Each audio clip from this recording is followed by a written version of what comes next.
What's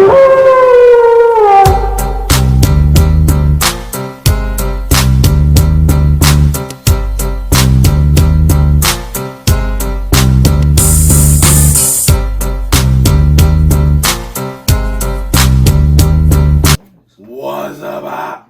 We in the building. You heard what I said, Wrestling Podcast. These be tough and down, aka they don't want none. God damn it. Impact started off the year. They was hard to kill.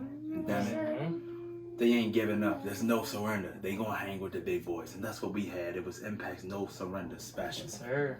Straight on Impact Plus and Fight TV. I forgot where they was at. New Orleans. They was in New Orleans. They was in New Orleans this week. And they was rocking with a heavy card. And we had 2 kickoff matches. We're going to start it off with the countdown to surrender. It was Trey Miguel, your X Division champion, going up against the young bull, John Scott. It was a pretty damn good match. Miguel trapped Scott in the corner, gave him a kick, and then a 619 at the end. His patented Meteora for the win, earned him a victory. And this was just a pretty good singles match. There wasn't no title on the line, but it was something just to get the people started. How'd y'all feel about that? Trey Miguel still holding down the X Division. Trey Miguel, of course, got the victory. John Scott was a decent wrestler, but Miguel was taking the X Division to a new level. Yeah. And it's still the young boy time. I remember a few, like early last year with Darren says Trey Miguel time when the Rascals had went their ways. Yeah, and he came back. It was Trey Miguel time, and he's showing it right now. Yeah. Our next kickoff match was a singles match between the influences to Neil Dashwood, and of course she had Madison Rain Caleb with a K at ringside against Miss Havoc. And to my surprise, Neil Dashwood was dominating 95% of this match until pretty much the last 2 minutes when Havoc started getting busy and let out her patented scream. She ended up coming from behind. Her pile driver for the win. From pile driver for the win. Gets the victory. Havoc with the win, and this was 2 pretty good damn kickoff matches to start No Surrender. How you feel about Havoc getting this win? How I feel is that Havoc getting the win means that it might be a new tag team match to determine the #1 contenders for the Knockouts Tag Team Champion instead of the influence just straight trying to go back at inspiration since they end up not having that match the first time. Or it might be a 3-way match. Or it could be a 3-way, Yeah. Well, we started off the No Surrender card with a bang. It was a fatal 4-way #1 contenders match for the X Division Championship. These 4 participants was the Bullet Club's Ultimate Finesser, Chris Bay, Speedball Mike Bailey, the newcomer out of Canada, getting a good shine, the Big Haws, Jake something, and the inevitable Ace Austin. I like that chant they did on Jake. Now, this was, as always, when it comes to X Division, anything that happens with X Division, whether it's #1 contender, triple that fatal 4-way, anything with X Division is a good ass match. This was no different. This was a fantastic opening to a match. It was one point at the end of the match where everybody damn near got their fucking finisher. I got an altar finesse on Bailey. Then Ace Austin was about to set up for a fold when you thought he was about to win. This nigga got caught in the void by Jake something. It was a mean ass sidewalk slam. That bitch was beautiful. Jake something pulling it off. And his big ass is a #1 contender to Trey Miguel.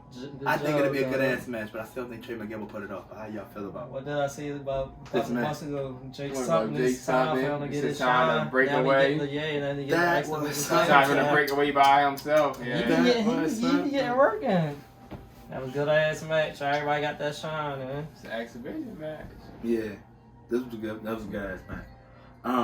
Our next match was a singles match, and it was thrown together over the last couple weeks. It was the top dog, Jonah, going up against the K's Black Taurus. I like Black Taurus. I was about to say Black Taurus is a good ass wrestler. I would like to see him get a run. It's like you could take him and throw him against anybody and make the match be good. He's like a big ass heavyweight, but he a cruiserweight. Yeah. Like, it's just certain shit he do. So this was a good match, but after Jonah taking the loss to Josh Alexander, he had to recover, and he needs to be a monster. He needs to be. So Black Taurus was a big guy that had to be sacrificed to Jonah, because at the end, Tom New Name with the tsunami that he does so well.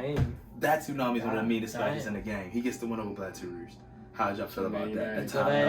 Like you said, Jonah needed that bring back one since he lost to Josh Alexander. Josh Alexander last show. Yeah. See where he goes forward from there. Yeah, as he came there to make a statement, and going at the Josh Alexander was the first step. Mm-hmm. And he got to pour some more wins again. Yeah. Our next match was a hell of a match. It was underrated in my opinion. It was the leader of the Bullet Club because it's still his era. It was King Switchblade Jay Wright, the only Grand Slam champion in New Japan Pro Wrestling history. He was going up against the leader of the BBD, the guy who said when it's all said and done, he will be remembered as one of the best all-around professional wrestlers in this business. EY, Eric Young. He was going up against the Switchblade.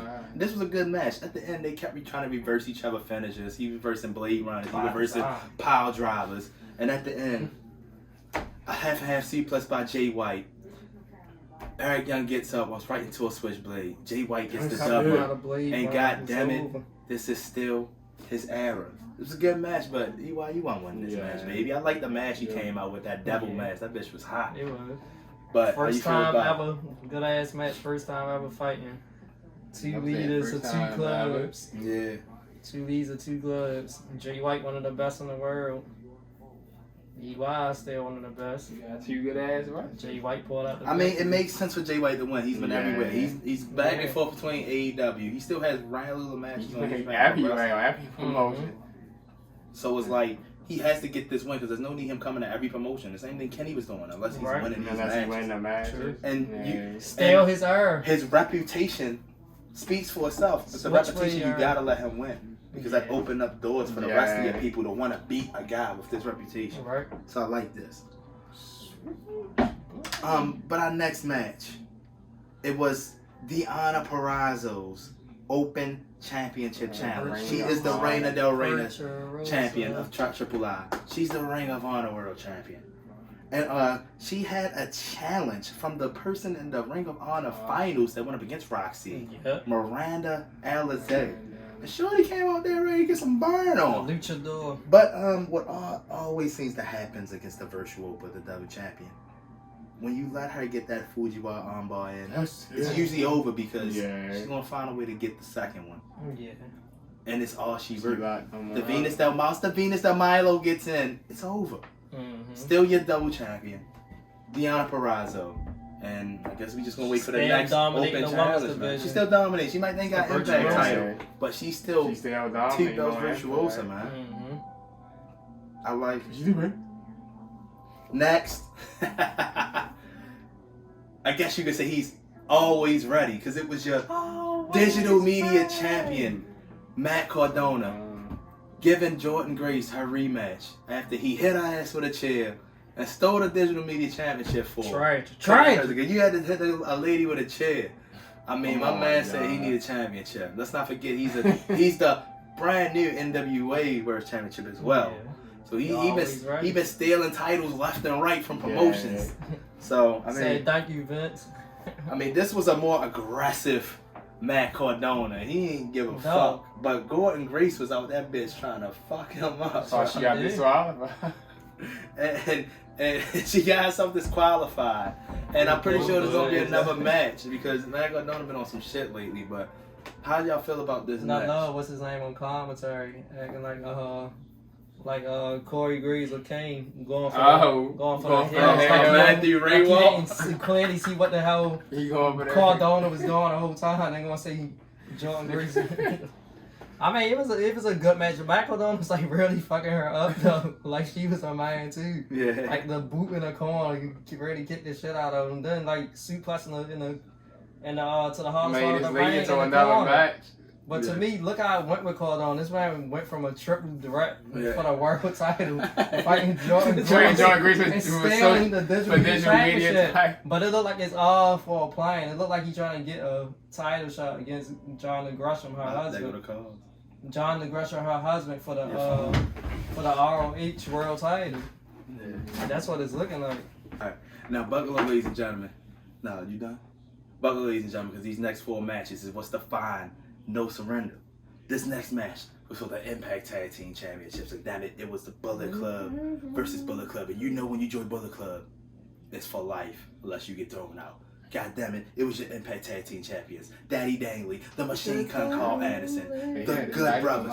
They were going up against the record 7-time former IWGP Tag Team Champions, Tama Tonga, Tongalawa, the Gorillas of Destiny, G.O.D, as part of the Bullet Club. And this was pretty much a stipulation of whoever loses, their ass was done with the Bullet Club. Yeah. And damn it, this was a fucking slugfest out the gate. Well, man, the whole fucking match was hot. Everybody got some fucking shine on. The big thing at the end, after the oof splash, after all of that, you see the switch first. Chris Bay comes out. Oh yeah, Chris Bay came out on the apron for like a whole minute for no reason. Looking fast. And then he like, them off. Did I do that? Yeah. What the fuck is that? Then a referee go out the ring and check on Tonga. And if he got chokeslammed by Doc Gallows and outside, only for the switchblade comes in. Blade That's Runner. What it was for? Blade Runner. On Tonga. Wow. And that leaves a Magic Killer. And a 1, 2, 3, as they like to say. Still getting back champions. And it looks like there's a discommunication of G.O.D. Then over top of Tonga at the end. Over top of something. A too sweet from all the guys. Hugs it out. And that's crazy. That's how it ended. How you feel?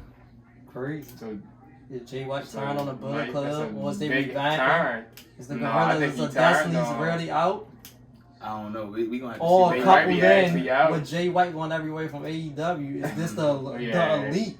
Yeah, I feel like elite part the influence of that part of the Bullet Club influenced them to say fuck that. Go back to the other part. That's what I was thinking. This is gonna get spicy down the stretch. But next, for the Knockouts Women's Championship, it was Hardcore Country. Mickie James going up against the Boricua badass Tasha Steelz, the woman of the first ever Women's Ultimate X. She's the #1 contender. She has Savannah Evans out there with her. This was a damn good match. As Tasha Steelz' song says, I'ma do what it takes, and damn it, she was trying to do what she takes in the song. Savannah Evans got up there near the end, but Chelsea Green came up there to try to make it even because she's been so fucking buddy with fucking Mickie trying to get fucking matches with her lately. She helps her and Mickie James. Mickie James ends up getting a reversal of some deep ass nice roll up pin. That was it. For the win, one of them old roll up pins where Mysterio used to do on Revenge. Yeah, the Dave Malenko. Yeah, the Dave Malenko. Mickie is still your champion. Walks out all smiling and hugging with Chelsea. Tasha's mad, but I feel like that's going to lead to another match. Yeah. I really thought Tasha was going to win this. Then the first ever woman to win the X. Awesome X match. I did. I thought Mickie was done. You do a hard one. But to me, was done. This is Chelsea Green and Mickie James shit looking like it's looking like Mickie James and Trish Stratus. You ain't see the way she pulled it down at the end and was hugging all on top of her. Like she won the title. At the end. Like she is her title. Lady. I was like, this looks like some Mickie James Trish Stratus. Ladies and gentlemen, I tell you, this World Championship here might have the best storylines wrapped around it over the last year and a half. This one was for the Impact World Championship and representing the Moose Nation, the Impact World Champion, the self-proclaimed wrestling god. Claims to be the greatest professional wrestling champion in this business. He was going up against W. Morrissey. And Morrissey been on a tear since he came to Impact. This was another good ass match minus the Matt Cardona. Morrissey had Moose right where he wanted him at one point. Nasty ass Kevin Nash like jackknife where Moose rolled outside the ring. But then Moose got 2 spears early. Yeah, Moose got 2 spears early where fucking Morrissey got outside the ring, and then Morrissey was coming back, big boots all over the place. They was rolling out. But at the end, big ass boots. Yeah. But at the end, Moose with the big spear after he came back, after he was looking at his ass kicked, and he pinned him for the win. Moose is still your Impact World Champion. Morrissey did not get the win. And how do you feel about that, guys? Good ass match. I like to see them two go at it again. You think it's gonna be a number? But to me, like, what's his name trying to get another title shot? Bob was out there at commentary. And he kept messing with Morris. He said he don't got no moves. Yeah, why the fuck was he out there? Well, I thought he was going to cheat. I did too, but he did.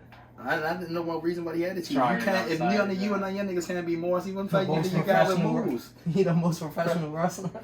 But ladies and gentlemen, one of the best storylines of wrestling right now. It's the fact that Ring of Honor had to go on a hiatus, and they won't be back until April when they're back before WrestleMania weekend. They're renegades, they say, from Ring of Honor, and they just, as Darren say, they have honor no more. They honor no more. No surrender. It's Vincent. It's PCO. It's Kenny King, King, and it's the OGKs, Mike Bennett and Matt Taven. with Maria Kanellis leading the way.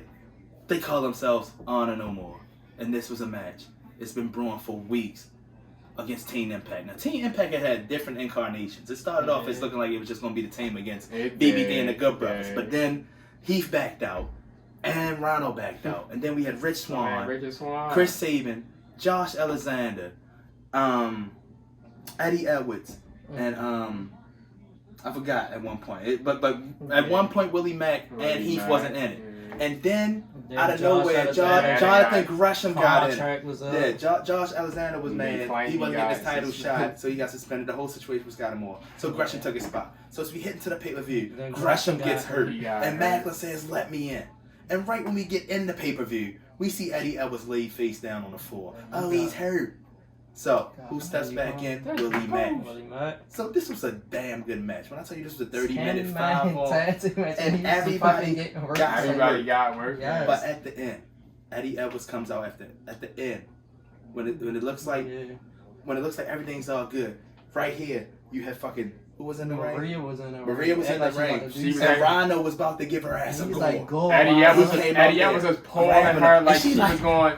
That's how you knew he was going to do something. Rhino goes in for the goal. And Eddie Edwards goes down the line and breaks the fucking kendo stick. Yeah, kendo everybody. Stick. Yeah, Kenny hit everybody over that head. The whole team Impact.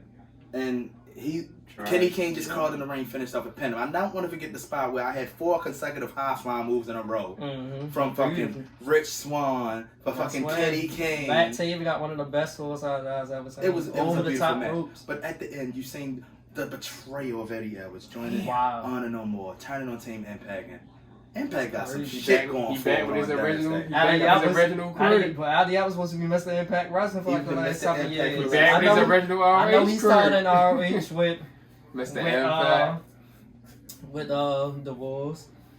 How y'all feel about? But he's supposed to be Mr. Impact Wrestling. He's been loyal.